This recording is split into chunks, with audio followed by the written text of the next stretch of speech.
Buenas noches, buenas tardes o buenos días. No sé en qué momento ven este video, este nuevo video. Nuevamente con César Urriola. Y en esta oportunidad vamos a hablar sobre dos poetas peruanos. Uno de ellos es Javier Heró y el otro es César Vallejo. Ambos militantes de lo que se podría decir la revolución socialista o comunista. Ambos de ellos escritores reconocidos. Actualmente, porque en algún momento fueron despreciados, humillados, marginados por la sociedad en la que se vivía, justamente por las ideas que tenían, ¿no?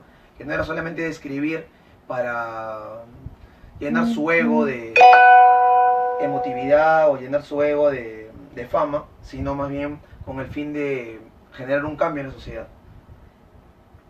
Entonces, vamos a empezar hablando sobre César Abraham Vallejo Mendoza, y para eso César va a iniciar y posteriormente yo terminaré hablando de Javier Heró, ¿no? Pero va a ser una conversación en sí, así que vamos a empezar. Bueno, reiterarle buenas noches, buenas tardes, buenos días en el momento que le estén viendo. Madrugadas. Hace rato hemos subido un video hablando de Nicanor Parra, la importancia de Nicanor Parra, cómo llegamos a él, por qué nos parece importante hablar de Nicanor Parra, su poesía. En realidad se le conoce como la antipoesía, ¿no? Pero ahora queremos hablar de César Vallejo y de Javier Heró. César Vallejo primero. César Vallejo se le tiene ahora como un poeta nombrado, ¿no? De renombre, conocido, un poeta que ha marcado las letras en el Perú. Se le conoce como el más grande poeta peruano. El poeta más humano. El poeta más humano, conocido internacionalmente como el poeta más humano. Se habla de él en las cátedras universitarias, en los colegios. Y aquí se le conoce pues hasta de universidades, equipos de fútbol, etc. Academias. Es decir, se ha vuelto mercantil el nombre de César Vallejo, ¿no? Lo que tenemos que hacer es volver al tema principal en Vallejo, ¿no? Que es la poesía y el compromiso que tenía con lo social, ¿no?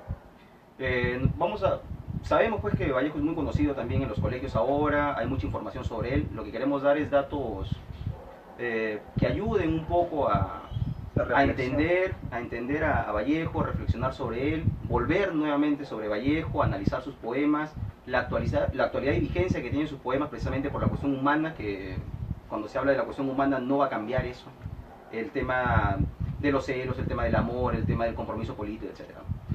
Bueno, para hablar un poquito de Vallejo, sabemos que sus padres, bueno, sus abuelos en realidad de Vallejo eran curas, ¿no? Venía primero por ahí. Curas católicos que no pueden tener hijos. Curas católicos que no podían tener hijos. Una familia numerosa, por eso que sus poemas iniciales hablan mucho de sus hermanos, por ejemplo, de la casa donde vivía, de la cuestión de la ternura que sentía al recordar a su madre, a sus hermanas, a su prima, que más que amor familiar había un tema ahí un poquito más carnal. También con su hermana, cuando está preso, él se pregunta por qué con su hermana tiene un sueño erótico o sexual con la hermana, etc. Entonces, siempre Vallejo habla del tema familiar. La cuestión de lo andino también, bastante influencia completamente de lo andino, de los Andes, del Puma y todo lo demás. El tema de lo andino también tiene bastante que ver con la ternura, porque el quechua, como sabemos, es una lengua muy tierna en el tema de los diminutivos, por ejemplo, ¿no? El cha, por ejemplo, el diminutivo que se utiliza para nombres de personas, para nombres de cosas, etc. Entonces, Vallejo, por ese lado vemos el tema de la influencia familiar y de la importancia que le da al tema de la familia. Por otro lado, vemos a Vallejo más con un compromiso más político, ¿no? Con el tema social, el llanto por la humanidad, el llanto por lo que le pasaba a sus semejantes, que se ve cristalizado ya en su viaje que hace a Europa. En el viaje que hace a Europa, que va hasta Rusia, ve lo que pasa en la Unión Soviética. En plena revolución rusa. En plena revolución rusa.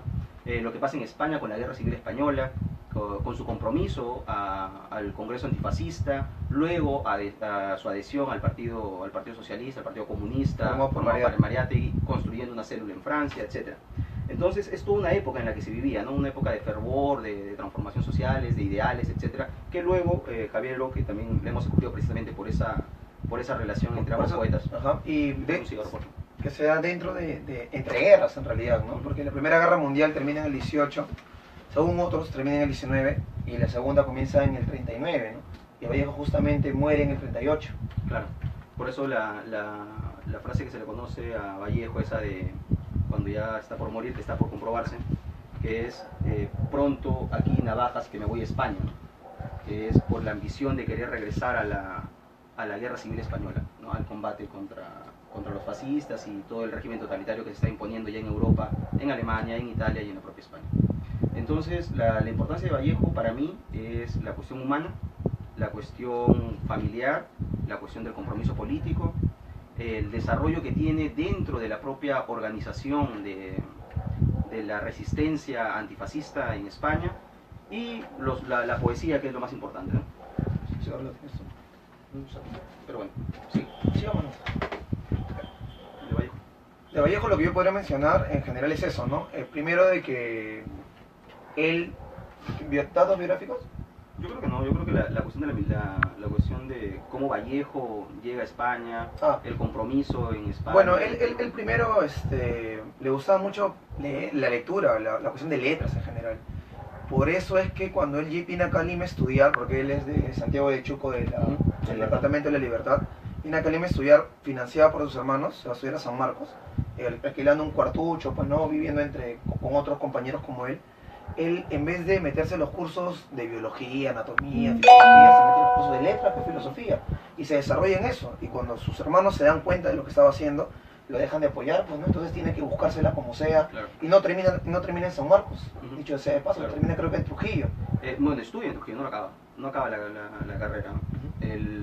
Ahora bien, como vemos en... Su apoyo a las letras comienza al llegar aquí y conocer también a un grupo de escritores que estaban comprometidos con hacer literatura, el arte por el arte, hacer literatura porque les gustaba escribir, leer, crear imágenes, figuras, hacer metáforas, que es conocido como el Grupo Colónida, ¿no? Y tiene un acercamiento bastante al Grupo Colónida, admira bastante a un luchador social de esa época, porque estamos en una época post-guerra del Pacífico, donde Perú queda destruido y devastado. Admira mucho a Manuel González Prada, ¿no? Inclusive creo que hay un poema que se le dedica a él, que son los Dados Eternos. Claro, los Dados Eternos. Exacto. Entonces Pero hasta ahí es como un joven que tiene esa influencia de letras, que le gusta leer, que comienza a escribir, y ahí está Los Heraldos Negros. Claro. Es su primer poemario, ¿no? El tema de la influencia de Vallejo en el tema social, claro, va por González Prada, va por el entorno social en el Perú que se vivía, en las luchas sociales, la lucha de los anarquistas, luego posteriormente la lucha ya de los apristas también, la lucha de los comunistas, etc. Y los trabajos que tiene, porque o sea, él al no tener cómo sobrevivir y teniendo 2 años de carrera, se mete de profe, pues, ¿no? Y estamos hablando de profesor de un colegio del Estado, ¿no? Entonces ahí él ve realmente qué tipo de educación hay en el Perú, para qué sirve y a qué clase social le contribuye el tipo de educación que hay. Claro. Entonces y luego también trabaja como contador en una hacienda. Del norte. Y ahí ve cómo explotan pues a los campesinos, a los labradores, pues, ¿no? Y ahí él encuentra también esa posición de la cual la gran mayoría de peruanos originarios, por decirlo de alguna manera, son explotados, maltratados, marginados, humillados, denigrados. Y él comienza a entender qué pasa, ¿no? en esta sociedad. Y encima su poesía rechazada completamente, o sea, por las élites y por estos cenáculos literarios, es humillado, despreciado por el hijo de Ricardo Palma, Clemente Palma, ¿no? Lo destruye prácticamente. Pero él, a pesar de eso, seguía en su función de unirse a grupos literarios, grupos políticos y grupos filosóficos. Para mí lo importante en Vallejo es también el compromiso social, de hecho, creo que es lo que se resalta más, pero también la cuestión humana, ¿no? La cuestión de los sentimientos humanos, donde están también los sentimientos de cambio, de transformación, los anhelos de igualdad social, de ver al otro como un semejante y no como un enemigo, de tratar a la humanidad entera como tus iguales y no como distintos sectores o estratos sociales. Ahora, el tema de Vallejo no solo va por ese lado, ¿no? A mí lo que me gusta también de Vallejo es el tema amoroso, ¿no? En César Vallejo, que son en realidad 2 poemas que quisiera ahora leerlos, que tienen que ver con el tema de amor, ¿no? Entonces yo quiero leer el primero, que es el poema Fresco, se llama. Dice: llegué a confundirme con ella, tanto, por sus recodos espirituales, yo me iba jugando entre tiernos fresales, entre sus griegas manos matinales. Ella me acomodaba después los lazos negros y bohemios de la corbata, y yo volvía a ver la piedra absorta, desairados los bancos y el reloj que nos iba envolviendo en su carrete, al dar su inacabable molinete. Buenas noches a aquellas que hoy les dan por reír, de mi extraño morir, de mi modo de andar meditabundo, alfeñiques de oro, joyas de azúcar, que al fin se quiebran en el mortero de losa de este mundo. Pero para las lágrimas de amor, los luceros son lindos pañuelitos lilas, naranjas, verdes, que empapa el corazón. Y si hay mucha hiel en esas sedas, hay un cariño que no nace nunca, que nunca muere. Vuela otro gran pañuelo apocalíptico, la mano azul inédita de Dios. En este poema me gusta porque Vallejo habla de cuestiones cotidianas, por ejemplo, de la mujer que le arregla la corbata, el nudo de la corbata, de cómo abandonan los bancos, cómo el reloj los envuelve en su molinete, que es este girar de los niños sobre sus piernas y sus manos dando vueltas. Imagina el reloj como si fuera un niño que va dando vueltas, que va girando, ¿no?, las agujas del reloj. Luego al final él se siente tan lleno, tan pleno con esta persona con la que comparte, que habla de Dios, ¿no? Habla que allí en ese momento de felicidad él siente la mano inédita, la mano azul de Dios, ¿no? Llega y dicho sea de paso, Dios es una recurrente en Vallejo, ¿no? Siempre habla de Dios. Pero no tal cual como el Dios cristiano, bueno, bondadoso, sino como un Dios que se equivoca, un Dios que si hubiera sido hombre supiera ser Dios. Yo nací un día que Dios estuvo enfermo, grave, o cosas por el estilo. No hay golpes en la vida tan fuertes, yo no sé, golpes como el odio de Dios, ¿no? A decirle a un cristiano o a un católico que Dios puede odiar, pues va contra su apreciación de lo que es un Dios para un católico, ¿no? Vallejo tiene una posición de Dios que en algún momento lo tocaremos y lo hablaremos. Claro, que también es un tema profundo en la obra de Vallejo, ¿no? Bueno, otro poema que es muy interesante en Vallejo también, cómo coge de la realidad cuestiones cotidianas. No es tanto como Neruda, por ejemplo, que Neruda habla la oda a la cebolla, por ejemplo, y es una cuestión forzada. Es forzar la poesía a que se transforme en algo hermoso simplemente porque las palabras suenan bien, cuando no tiene un trasfondo. Hablar de la cebolla, hablar del vaso, hablar, no sé, pues de un mueble, ¿no? Y tratar de hacer poesía sobre eso, es a veces forzar la poesía cuando uno no la siente.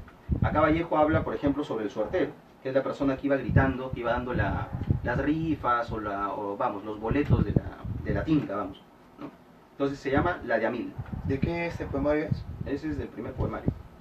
Eran los negros. Vamos. El suertero que grita La de Amil contiene no sé qué fondo de Dios. Pasan todos los labios, el hastío despunta en una arruga su llano.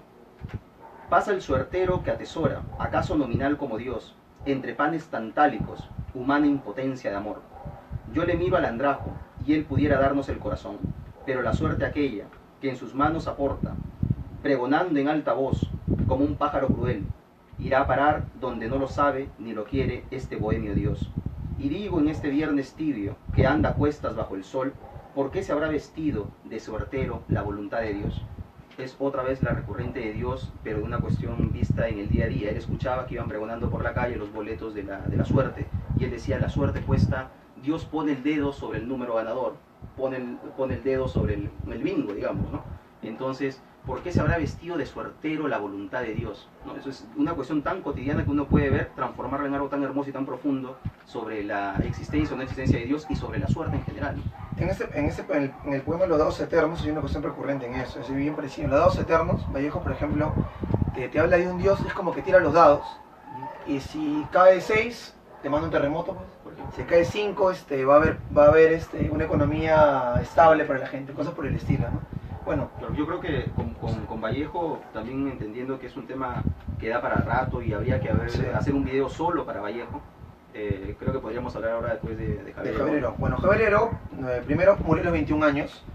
Él estudió en uno de los colegios más, digamos, exclusivos de Lima, en el Markham, y luego fue a estudiar la Católica. Y cuando estudia en la Católica, gana una beca para irse a Cuba, en plena época de Revolución Cubana, ¿no? Con el Che Guevara vivo en sí mismo. Muchos dicen que Javier Heró es el Che Guevara peruano. ¿Por qué? Él, cuando se va a estudiar a Cuba, comienza a darse cuenta de la realidad de un cambio social que podría darse en Latinoamérica, siempre y cuando las personas, no el gobierno, sino las personas, la población, se organice, se junte y luche por sus derechos y luche por un cambio social. Entonces Javier Heró, más que poeta, para mí por lo menos, es un luchador social, ¿no? Un luchador social que a los 21 años muere acribillado en Madre de Dios, justamente porque él, luego de regresar de Cuba, organiza una guerrilla para luchar contra la junta militar, aunque en ese momento estaba Belaúnde, Claro. el presidente, pero él lo que quiere es luchar y transformar la sociedad. Yo de Javier Heró podría decir estos datos claves, ¿no? Él formó parte del Ejército de Liberación Nacional, ¿sí? Y se fue a Cuba en el año 62. Él vuelve el año 63 acá, y acá es donde muere acribillado de Madre de Dios. Yo quiero leer solamente un poema, y con eso quiero cerrarlo con el tema de Javier Heró para no alargar más. Es un poema muy reconocido que se llama Palabra de Guerrillero. Y el poema es el siguiente. Y con esto acabamos. Palabra del guerrillero.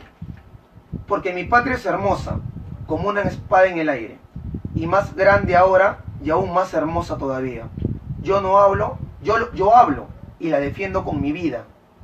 No me importa lo que digan los traidores. Hemos cerrado el pasado con gruesas lágrimas de acero. El cielo es nuestro, nuestro es el pan de cada día. Hemos sembrado y cosechado el trigo y la tierra, y el trigo y la tierra son nuestros, y para siempre nos pertenecen el mar, las montañas y los pájaros. Bueno, creo que es un poema que se entiende claramente, ¿no? Las metáforas o las imágenes que él ve, como por decir, no me importa lo que digan los traidores. A eso se refiere pues a los partidos que... Y estamos todavía pendientes de, bueno, hacer otro video con respecto a Vallejo, y también que vamos a hacer un análisis sobre lo que es la alienación. sobre lo que es la alienación, y vamos a tomar en base este libro, que está aquí, que está aquí, los manuscritos, Manuscritos económicos y filosóficos de Carlos Marx, ¿no? que es un tema básico para entender la alienación actual, Es un próximo tema que vamos a que tocar. vamos a tocar.